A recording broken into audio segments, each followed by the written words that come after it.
Hello students, तो आज के वीडियो में हम सीख रहे हैं स्टैटिक चैप्टर नंबर 3 जिसका नाम है प्रक्रिया नियंत्रण पद्धति, प्रोसेस कंट्रोल टेक्निक। ये वीडियो दोनों मीडियम के लिए यूजफुल होने वाला है। इससे पहले इस चैप्टर के 2 वीडियो मैंने अपलोड करे हुए जिसके अंदर हमने एक्स बार, आर और एन और एनपी चार्ट के बारे में कंप्लीट सीखा था, बट ग्राफ बनाना अभी बाकी था। तो आज की वीडियो में हम ग्राफ बनाना सीखने वाले। तो आज मैं कौन सा टॉपिक का ग्राफ बनाना सिखाऊंगा? मैं आज आपको एक्स बार और आर आलेख का ग्राफ बनाना सिखाने वाला हूं। एक्स बार और आर आलेख का ग्राफ बनाना कंप्लीट सिखाने वाला हूं। तो इससे पहले प्रीवियस वीडियो अगर नहीं देखा तो चेकआउट जरूर कीजिएगा। उसकी लिंक आपको आई बटन में, डिस्क्रिप्शन में या फिर प्लेलिस्ट में जाकर चेकआउट कीजिएगा। आज हम नया सम ले लेंगे जिसके हम कंप्लीट स्टार्टिंग से सीखेंगे और एक्स बार और आर का आलेख एग्जाम में आना गारंटेड ही है। ठीक है, ये एक सम ही 8 से 10 मार्क के बिटवीन आता है। तो मैं अभी न्यू सम्स लूंगा जिसके अंदर स्टार्टिंग से सारा सिखाऊंगा। उसकी जो नियंत्रण सीमा है, control limit, CL, LCL, UCL, वो सारा ज्ञात करना सिखाऊंगा और उसके बाद मैं ग्राफ बनाना भी आपको सिखाने वाला हूं। तो आज का वीडियो बहुत यूजफुल होने वाला है, तो वीडियो लास्ट जरूर देखिएगा और वीडियो को लाइक करना है, शेयर करना है। कोई क्वेरी है तो मुझे कमेंट करके बताना। और सबसे मेन, अभी तक आपने चैनल को सब्सक्राइब नहीं किया, वीडियो रेगुलर देख रहे हो तो प्लीज चैनल को सब्सक्राइब जरूर कीजिएगा। तो चलिए स्टार्ट करते हैं। तो मैं सम्स कौन सा ले रहा हूँ? गुजरात इंस्टीट्यूट 2015 का सम्स है। यहाँ पर देख सकते हो, यहाँ लिखा हुआ एक्स बार અને आर आलेख દોરો અને તેના તારણો જણાવો। ठीक है, और ये सारा एक्स बार की सारी वैल्यू दी गई और आर की सारी वैल्यू हमें दी गई। तो सबसे पहले मेन काम हमारा क्या होता है? उसकी नियंत्रण सीमा है, कंट्रोल लिमिट फाइंड आउट करना रहता है। उसके बाद हम लोग बनाते हैं, उसके बेस पर चार्ट बनाते हैं, आलेख बनाते हैं। तो चलिए, मैंने थोड़ा शॉर्टकट फॉर्म में लिखा हुआ क्योंकि उससे पहले एक वीडियो मैंने अपलोड किया और जिसमें मैं लॉन्गली अच्छे से समझाया, तो वो वीडियो चेकआउट कीजिएगा। तो सबसे पहले हम स्टार्ट करते हैं एक्स बार आलेख की। तो 3 ही नियंत्रण सीमा होती है, कंट्रोल लिमिट। एक होता है CL, LCL और UCL। फुल फॉर्म बता दूं, CL मतलब होता है सेंट्रल लाइन, गुजराती में मध्य रेखा। फिर LCL लोअर कंट्रोल लिमिट, निचली नियंत्रण सीमा।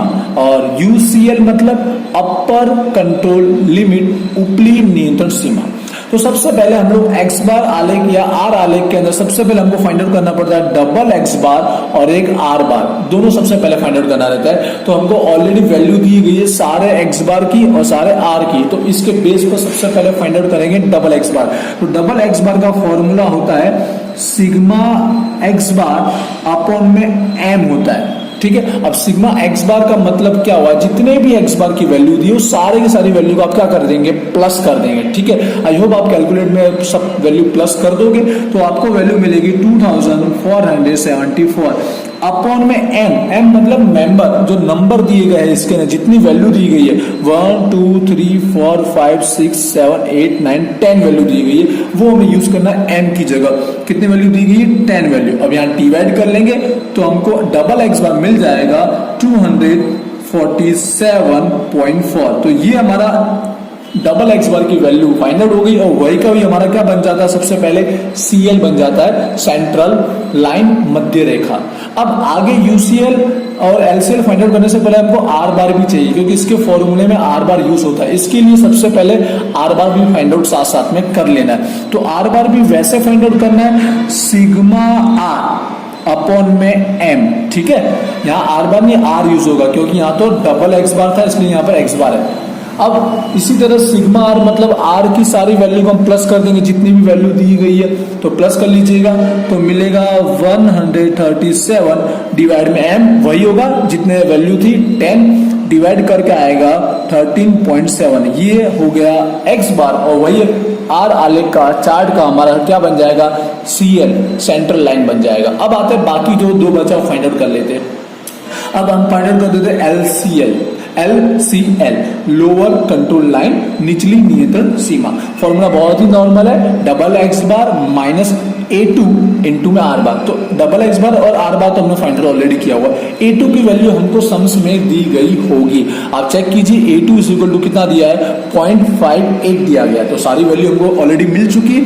डबल एक्स बार की वैल्यू और यहाँ पर A2 की वैल्यू आपने देखी 0.58 और मल्टीप्लाई किससे करना है, आर बार की वैल्यू जो हमने ऑलरेडी यहाँ फाइंड आउट की हुई है। बस अब सिंपल सा पहले मल्टीप्लाई कर देंगे और फिर माइनस करना रहेगा। तो मल्टीप्लाई कर लेंगे यहाँ पर तो 7.946 आएगा और फाइनल माइनस करके 239.45 ये हमारा बन गया LCL। हमें एक्स बार का फाइंड आउट कर रहे हैं, एक्स बार आलेख का। इसी तरह फाइंड आउट करते हैं UCL, अपर कंट्रोल लिमिट, उपली नियंत्रण सीमा। तीनों फाइंड आउट करना कंपल्सरी, उसी के बाद हम ग्राफ बनाएंगे। इन्हीं तीनों के बेस पर हमें पता चलता है कि लास्ट जो फाइनल आंसर हमें बताना है, कंक्लूजन, वो इसी के बेस पर पता चलता है। तो ये फाइंड आउट करना कंपल्सरी है। अब देखिए formula same to same LCL वाला ही है, बस यहाँ माइनस था तो यहाँ क्या प्लस था, जिससे ये क्या निचली रेखा होगी लोअर तो ये अपर बन जाएगा। तो सारी वही की वही वैल्यू है, तो मैं सेम टू सेम कॉपी कर देता हूँ वैल्यू यहीं से, बस मिडल में क्या आ जाएगा, साइन चेंज हो गए, प्लस का साइन आ जाएगा। और मल्टीप्लाई करके भी हम जानते हैं कि वही का भी वैल्यू मिलने वाला है। तो यहाँ पर मल्टीप्लाई करने के बाद भी सेम वैल्यू वही मिलेगा, बस अब प्लस कर दीजिएगा। माइनस की जगह क्या है यहाँ पर UCL में प्लस कर दीजिएगा, तो वैल्यू हमको जो मिलेगी प्लस करके 255.35 ये हो गया हमारा UCL। और ये हमने फाइंड आउट कर दिया एक्स बार आलेख का CL, LCL, UCL। साथ साथ में R का भी फाइंड आउट कर देते हैं, फिर दोनों का साथ में ग्राफ बनाना सीखेंगे। वीडियो लॉन्ग हो जाएगा बट बहुत यूजफुल होने वाला है, तो वीडियो एंड पे जो दिखेगा कहीं स्किप ना कीजिए और वीडियो को लाइक जरूर कीजिए, जिससे मुझे पता चले कि भी आपके लिए ये यूजफुल रहा है। अब फाइंड आउट करते हैं R आलेख के लिए। तो ऑलरेडी हमने CL का फाइंड आउट किया हुआ है, जो मध्य रेखा है, सेंट्रल लाइन, जो हमारा R बार का जो आंसर था वही उसका CL बन गया। अब बात आती है LCL और इसके UCL की। तो इसका फॉर्मूला बहुत ही इजी है। LCL के लिए D3 इंटू में R बार, तो R बार तो है, D3 की वैल्यू भी इसी तरह में सम्स में दी गई होगी। D3 मोस्ट ऑफ 0 ही होता है, मोस्ट ऑफ 0 ही होगा, ठीक है, हमेशा। अब R बार यहाँ पर हमने जो 13.7 फाइंड आउट किया है और मल्टीप्लाई करके हमको क्या मिला, 0 LCL, ठीक है। अब इसी का निकाल देते हैं UCL। अब यहाँ D4 है, इसकी भी वैल्यू में सम्स में दी गई होगी, कितनी वैल्यू दी है, 2.11 दी गई, जो हम यहाँ यूज कर लेंगे। 2.11 मल्टीप्लाई है R बार 13.7 मल्टीप्लाई कर लीजिएगा, तो जो आंसर आएगा मल्टीप्लाई करने के बाद 28.91 आएगा। अब हमने कंप्लीट R आलेख और X बार आलेख दोनों का हमने कंट्रोल लिमिट मतलब नियंत्रण सीमा फाइंड आउट कर दी है। अब इसी का यूज करके हम क्या बनाएंगे, ग्राफ बनाने वाले। तो ध्यान से सीखिएगा, कहीं भी स्किप ना कीजिएगा, क्योंकि इतना तो ऑलरेडी मैं प्रीवियस वीडियो में समझा चुका, बट आज का जो न्यू टॉपिक है वो हमारा ग्राफ बनाना। तो सबसे पहले स्टार्ट करते हैं एक्स बार चार्ट। वैसे तो आपने 11th में ऑलरेडी ग्राफ का एक चैप्टर आया होगा, उसमें आपने सीखा होगा ग्राफ बिल्कुल वैसे ही बनाना है, कुछ नया बात नहीं है। तो सबसे पहले हम लोग बात कर लेते हैं कि हमको जो ग्राफ में हमारा जो होता है एक्स और y, तो x पे कौन सी वैल्यू होगी और y पे कौन सी वैल्यू होगी। तो सबसे पहले सिंपल सी बात है, x पे ऑलवेज याद रखिएगा जितनी वैल्यू दी गई होगी, जितने भी मेंबर होंगे, जितने हमारे यहाँ नंबर्स दिए होंगे, उतनी x की वैल्यू रखी जाएगी। 1 2 3 4 5 6 7 8 9 10 है, तो समझ लीजिए यहाँ पर x की वैल्यू में आपको क्या करना है, नंबर्स लिखने हैं। 1 2 3 4 5 6 7 8 9 10, जितने वैल्यू है उतने नंबर लिखने हैं। 10 है तो 10, 15 है तो 15। आई होप आप समझ गए होंगे x की वैल्यू कहाँ से लिखी और क्या लिखना है। अब बात आती है y की। तो y के अंदर आप जानते ही है कि जो हमें x बार की वैल्यू दी है वो सारी की सारी यहाँ पर हमें क्या करनी है, दर्शानी है x बार की सारी वैल्यू। पर अब हमें डिफरेंस लेना होगा कि हम डिफरेंस कितना ले। तो पहले सारी वैल्यू को ध्यान से चेकआउट कीजिए, जो एक्स बार की सारी वैल्यू दी गई है उसे ध्यान से चेकआउट कीजिए डिफरेंस लेने के लिए कि हम डिफरेंस कितना ले रहे हैं। तो सारी वैल्यू के अंदर सबसे स्मॉलर वैल्यू पहले फाइंड आउट कीजिए और सबसे बिगर वैल्यू फाइंड आउट कीजिए। तो स्मॉल है यहाँ पर 238 और सबसे बिगर वैल्यू यहाँ पर है 256। और अपना जो आपने नियंत्रण सीमा है, कंट्रोल लिमिट निकाली, उसमें भी देख लीजिए यहाँ पर सबसे लोवेस्ट है 239 और सबसे हाईएस्ट है 255। तो ये इन दोनों के बिटवीन आ जाती है, ठीक है। यहाँ से भी पता कर सकते हो और यहाँ से भी पता कर सकते हो। अब आप समझ गए कि यहाँ पर जो सबसे लोवेस्ट दिया गया है वो है, यहाँ पर मैं बता देता हूँ 238 है और सबसे बिगर वैल्यू 256। तो दोनों के बीच डिफरेंट ओनली कितनी वैल्यू का आ रहा है, 18 वैल्यू का आ रहा है। तो आपको 18 वैल्यू यहाँ ग्राफ में इंडिकेट करना है। तो आपको डिफरेंस कितना लेना चाहिए? देखिए ग्राफ हमेशा ना छोटा होना चाहिए ना ज्यादा बड़ा होना चाहिए। तो मतलब क्या कि कितनी लाइन तक होना चाहिए, तो मैं बता देना चाहूँ 5 to 15 के बीच होना चाहिए, ना 5 से कम लाइन हो ना 15 से ज्यादा लाइन हो। तो यहाँ पर कितने का डिफरेंस हम रख सकते हैं? 18 वैल्यू को हमको इंडिकेट करना है, तो हम आई थिंक अगर 2 का रखें तो 9 लाइन हो जाएगी। 1 का नहीं रख सकते, आप चाहो तो 3 का रखेंगे तो कितना हो जाएगा? 6 हो जाएगा। तो इससे अच्छा 2 का डिफरेंस रखेंगे तो कितना लाइन बन जाएगा? 9 लाइन बन जाएगी। तो हम लोग 2 का डिफरेंस रखेंगे। अब हमको स्टार्ट कहाँ से करना है? अब स्टार्ट हमको 1 से नहीं करना है। क्यों? क्योंकि ऑलरेडी सारी वैल्यू हम चेक कर रहे हैं ना, तो अबव तो 200 है। अबव क्या है? 200, सारी वैल्यू अबव 200 दी गई है। तो हम लोग क्यों ना स्टार्ट ही 200 से करें? समझ गए होंगे आई होप। तो हम लोग क्या करेंगे कि यहाँ पे सबसे स्मॉलर 238 दिया गया है, तो हम लोग स्टार्ट ही कुछ ऐसा कर लेते हैं। यहाँ पर स्टार्ट कर लेते हैं हम। पहले यहाँ पे आप Z जैसा साइन कर सकते हो, जिससे हमने डायरेक्ट जंप किया ऐसा पता चल जाएगा। तो फर्स्ट वैल्यू 238 था, तो आप चाहो तो यहाँ पर 236 ले लीजिए तो भी चलेगा। आप 230 भी ले सकते हो, एज इट इज, कोई प्रॉब्लम नहीं है। उसके बाद 2 का डिफरेंस है, तो आप इंक्रीज कर लीजिए 242, 244। कहाँ तक जाना आप समझ गए? जो हाईएस्ट वैल्यू हमारी थी वहां तक जाना रहेगा।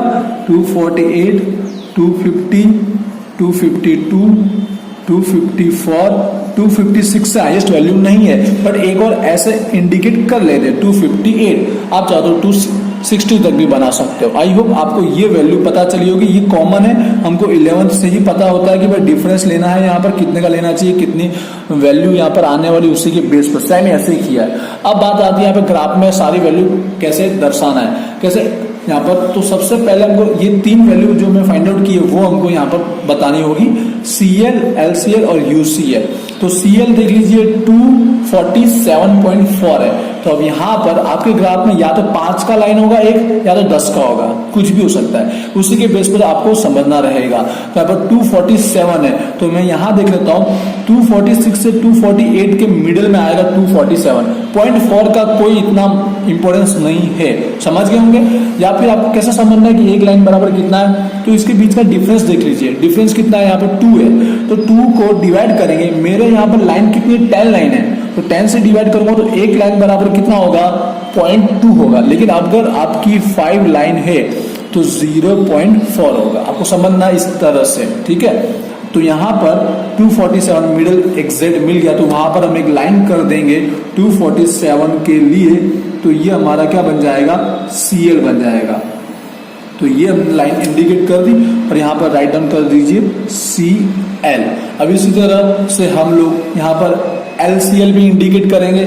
उसकी वैल्यू कितनी है? 239 है, 239। पॉइंट के बाद इतना कोई जरूरी नहीं है। 239 देख लीजिए कहाँ पे आने वाला है। 230 से 240 के मिडल में एग्जिट आ रहा है नहीं, तो देखो कहाँ से आपको इंडिकेट करने का। एक लाइन बराबर 0.2 है, आप समझ रहे हो। तो यहाँ पर कहाँ तक जाना है? हमको 9 तक जाना है, एग्जैक्ट 9 तक जाना है। तो 5 लाइन बराबर कितना हो जाएगा? 1 हो जाएगा। तो यहाँ पर 5 लाइन करेंगे तो एग्जैक्ट यहाँ पर 239 मिडल में मिल जाएगा। आई होप आप समझ लोगे 239। ये नॉर्मल वर्क है जो आपको आने ही चाहिए कि डिफरेंस के अकॉर्डिंग कितने पे कौन सी लाइन के बराबर कौन सी वैल्यू हो रही है। ये हमारा हो गया LCL। अब बात कर लेते हैं UCL। 255 है, तो 255 यहाँ देख लीजिए कहाँ आ रहा है? मिडिल में 256 से और 54 के मिडिल में। आपको वैल्यू ऐसा रखना कि आपको इजीली लाइन मिल जाए कि जो वैल्यू हमको यहाँ पर इंडिकेट करनी है वो। तो मैं यहाँ पर एक और लाइन इंडिकेट कर देता हूँ। ये जो हमारा है वो बन जाएगा UCL। सबसे हमारा मेन काम हो चुका है। अब क्या करना है? अब हमको जो सम्स दिया गया था उसके अंदर की सारी वैल्यू को यहाँ पर इंडिकेट करना रहेगा। एक्स बार का आलेख है, चार्ट है, तो एक्स बार की सारी वैल्यू को यहाँ पर हमको इंडिकेट करना है। जैसे कि 238, तो पहले नंबर 1 पर कौन सी वैल्यू है? 238। तो ये 238 आपको पॉइंट करना है। आप चाहो तो उसके आगे राउंड भी कर सकते हो जिससे आप अच्छे से बता सको। सेकंड वैल्यू, तो पॉइंट नंबर 2 पे सेकंड वैल्यू कौन सी है? 254। तो सेकंड पे आपको कौन सी वैल्यू इंडिकेट करनी है? 254 की वैल्यू इंडिकेट करनी है। आई होप आपको पता चल गया होगा। तो मैं फटाफट सारी वैल्यू एक बार इंडिकेट कर दे। तो अब यहाँ पर सारे पॉइंट मैंने इंडिकेट कर दिए, 1 से लेकर 10 तक की जितनी वैल्यू थी एक्स बार की, सारे के सारे मैंने इंडिकेट कर दिए। अब हमें क्या करना है, सारी वैल्यू यहाँ पर पॉइंट आउट करने के बाद हमें सबको ऐड कर देना है, मतलब 1 को 2 से, 2 को 3 से। देखिए ग्राफ कैसे कंप्लीट होगा, जैसे 1 के पॉइंट को 2 के पॉइंट से हमको यहाँ पर ऐड कर देना है, वहीं पर 2 के पॉइंट को फिर हमको 3 से ऐड कर देना है। आई होप आप जानते होंगे, ऐसा भी आपने सीखा होगा पहले। अब 3 वाले पॉइंट को 4 से ऐड कर देना है। इस तरह से ग्राफ पूरा का पूरा क्या हो जाएगा, हमारा कंप्लीट हो जाएगा। 4 से 5 को ऐड कर देना है, फिर 5 वाले पॉइंट को 6 से ऐड करना है, 6 वाले को 7 से। ये सारा काम आपको स्क्वायर से करना है, ठीक है। अब ये कंप्लीट हो जाने के बाद अब आपको फाइनल आंसर लिखना है कि आपका आंसर क्या होने वाला है। इन सारे पॉइंट को आप ऑब्जर्व करना है आपको। अब आपका आंसर क्या होने वाला है कि ये जो प्रक्रिया है, जो प्रोसेस है, वो नियंत्रण में, कंट्रोल में है या नहीं है। तो कैसे हमको ये डिसीजन लेना रहेगा, तो याद रखिए जो हमने 3 लाइन फाइंड आउट की है, इन 3 कंट्रोल लाइन सीमा के अंदर सारे पॉइंट आने चाहिए। अगर एक भी पॉइंट उसके आउटसाइड चला गया तो समझ जाना है कि ये जो है प्रक्रिया नियंत्रण हेठळમાં નથી, process is not under control. तो आप चेकआउट कीजिए, ये LCL के नीचे आपको पॉइंट नंबर 1 दिख रहा है, उसी के बाद यहाँ पर भी आपको ये पॉइंट नंबर 5 भी आपको UCL के अब दिख रहा है। मतलब तीनों लाइन के अंदर सारे पॉइंट्स कवर हो जाने चाहिए। अगर 3 लाइन के आउट अगर एक भी पॉइंट गया तो आपको यहाँ आंसर में लिखना रहेगा, मैं जैसे यहीं पे लिख लेता हूं कि process is not under control, process is not under control. Gujarati में आप लिखेंगे प्रक्रिया नियंत्रण हेठળ નથી। ये हमारा फाइनल कंक्लूजन होगा, हमारा फाइनल निर्णय होगा। ये हमारा फाइनल आंसर इसी के बेस पर लिया जाता है। आप चाहो तो दर्शा सकते हो कि पॉइंट नंबर 1 और 5 जो है वो आउटसाइड है इन तीनों सेंट्रल लाइन से। आई होप आपको समझ में अच्छे से आया होगा। अब इसी तरह से आपको आर चार्ट भी बनाना रहेगा, जो मैं चाहता हूँ आप खुद ही प्रैक्टिस कर लीजिए। अब आपको सारे पॉइंट आपको यहाँ पर कैसे दर्शाना समझ में आ गया होगा कि तीनों लाइन और एक एक पॉइंट को, और फाइनल आपको डिसीजन कैसे लेना है, फाइनल हमारा आंसर कैसे डिसाइड होगा वो भी आपको पता चल गया होगा। सो आर चार्ट आप खुद ही बना देंगे। तो बस आज का वीडियो यहीं पे रखता हूँ। आई होप आपको अच्छे से समझ में आया होगा। फिर भी क्वेरी रह जाती है मुझे कमेंट करके बताइएगा, और कोई वीडियो चाहते हैं वो भी मुझे कमेंट करके बताइएगा। इस वीडियो को शेयर जरूर कीजिएगा, ठीक है। और चैनल को सब्सक्राइब नहीं किया तो प्लीज सब्सक्राइब जरूर कीजिएगा। मिलते हैं नेक्स्ट वीडियो में। Thank you.